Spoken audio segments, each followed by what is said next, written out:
Friends, welcome back. I greet each and every one of you with respect and love. Europe is on fire, literally.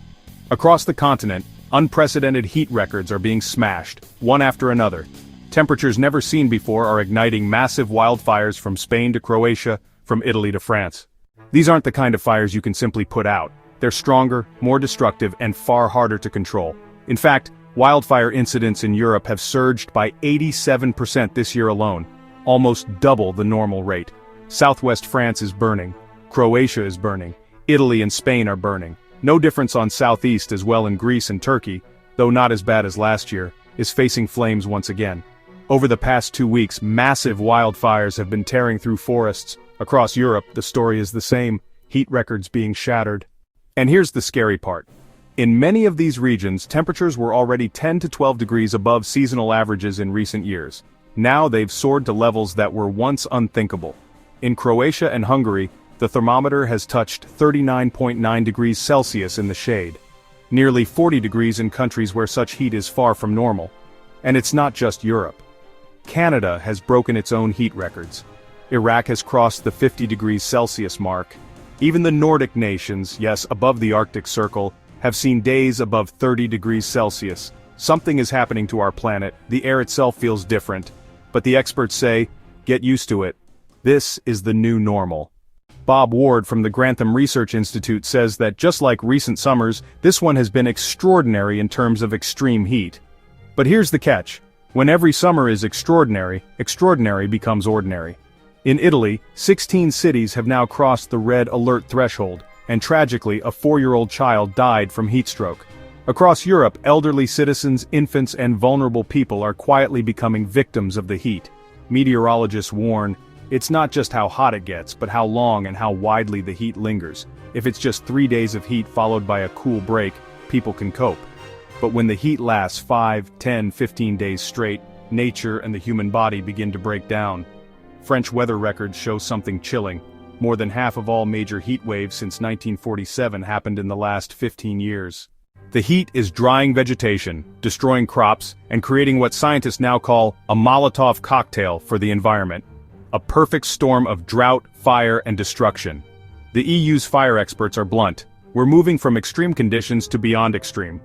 Already over 400,000 hectares have burned in Europe this year, not even counting Turkey. That's nearly double the 20-year average. And make no mistake, high temperatures silently kill.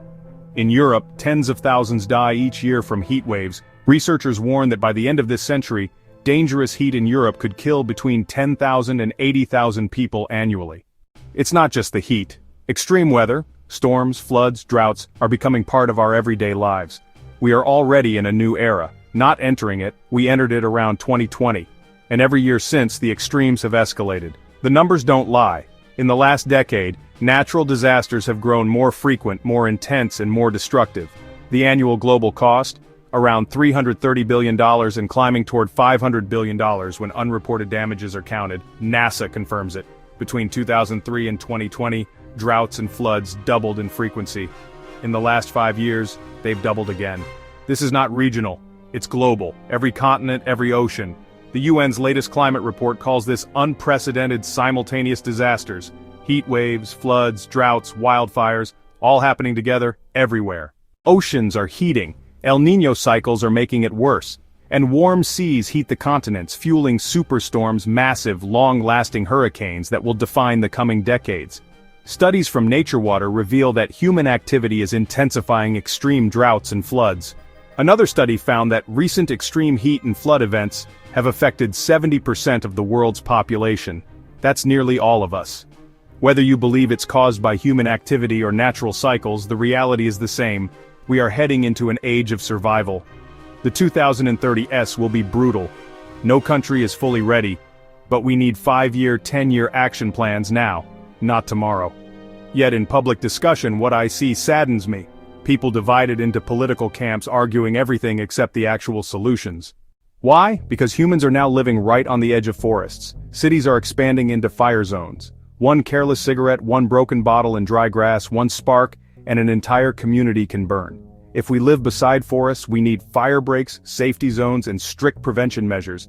And not just for fires, floods, storms, droughts, all must be part of our urban planning. Friends, this is not pessimism.